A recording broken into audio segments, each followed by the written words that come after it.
Infernal Occult Skeleton. Item Number: SCP-060. Object Class: Keter. Special Containment Procedures. The grove which contains SCP-060 is currently contained in a series of specially constructed greenhouses at Satellite Site 66-60. Specimens are to be pruned regularly to keep it a manageable size. Personnel are banned from smoking while within 5 kilometers of Satellite Site 66-60. Personnel are to refrain from bringing lighters, matches, tasers, or any other tool readily capable of starting a fire into Satellite Site 66-60. SCP-060 specimens are to be watered twice daily and checked weekly for dead plant matter and saplings. Dead matter and saplings are to be pruned, shredded, and composted properly in the dedicated facility on site. Afterwards returned to SCP-060's containment chamber. Fragments of SCP-060 may not be moved off-site for any reason without explicit written permission from 2 or more Level 4 personnel. In the event of a breach by SCP-060 Alpha, personnel are to enter lockdown mode and activate on-site fire suppression systems. Redundant on-site fire suppression systems have been installed throughout the site, including water and chemical retardants to be utilized in tandem in the event of a containment breach. Portable extinguishers are to be kept available at all times. Containment Chamber 60 Alpha-1 is a dedicated circular containment chamber designed to contain SCP-060 Alpha during testing. This chamber is constructed of concrete with a 0.2 meter thick asbestos coating, with a series of chimneys to allow for ventilation of heat during containment. The walls are fitted with 24 CO2 projectors, evenly spaced at 45-degree angles along the walls, and will activate in the presence of temperatures exceeding 200 degrees Celsius. 1 kilogram of SCP-060 material is to be kept within Containment Chamber 60 Alpha-1 to be burned in the event of a breach. Description: SCP-060 is a grove of 17 white oaks, Quercus alba. The grove is spread across approximately 8 acres in rural northeastern Minnesota. A house on the property was demolished during the construction of Satellite Site 6660 after being combed by Foundation personnel for information regarding SCP-060. See Addendum. When burned, SCP-060 will produce an entity henceforth designated SCP-060 Alpha.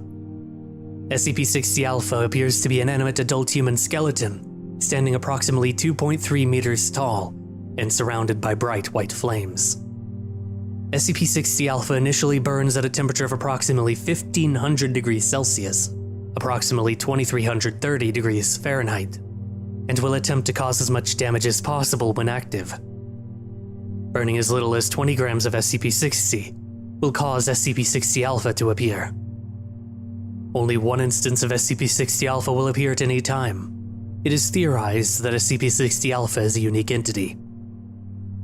SCP-060 Alpha is extremely dangerous, having proven to be hostile and relatively intelligent.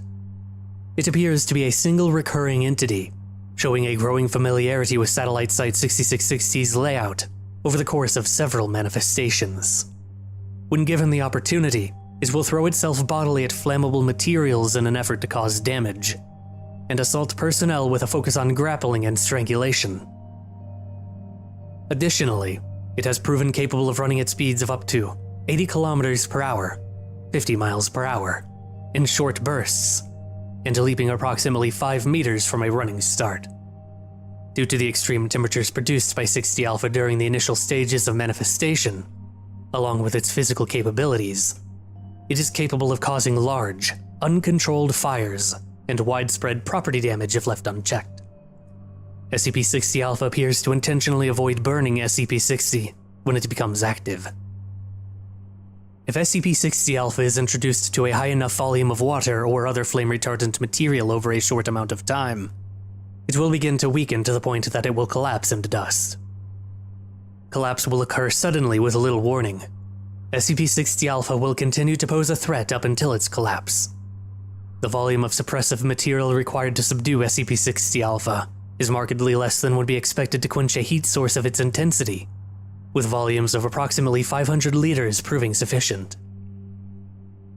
Areas burned by SCP-60 Alpha will begin to yield sapling instances of SCP-60 over the following 4 to 6 weeks. Only one wave of sapling growth will follow any given containment breach, and only one is thought to inherit the anomalous properties of the primary tree. It is difficult to determine safely if this is the case, however.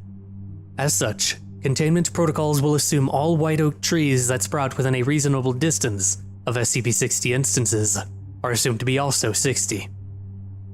Later saplings are easily pulled, and should be composted and supplied to SCP-60's normal containment chambers. Additional information regarding 60.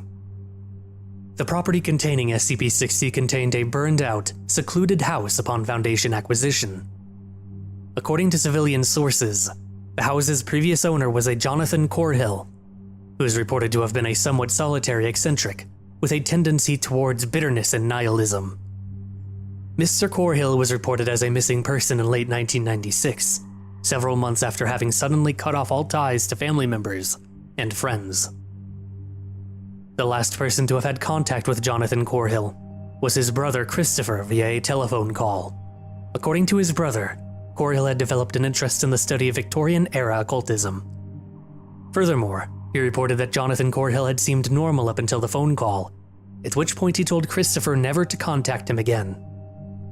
Later in the year, a mail carrier visited the home to deliver a notice of foreclosure, instead finding it as a burned-out shell. Examination showed that the fire began in the living room in the general vicinity of the fireplace. It is now assumed that SCP-60 Alpha manifested within the house, while Corhill burned SCP-60 in the fireplace. Considering SCP-60 Alpha's nature, why the house was not entirely destroyed during this alleged manifestation is as of yet unknown. No human remains were found within the structure. Jonathan Corhill's whereabouts, and whether he is dead or alive, are currently unknown.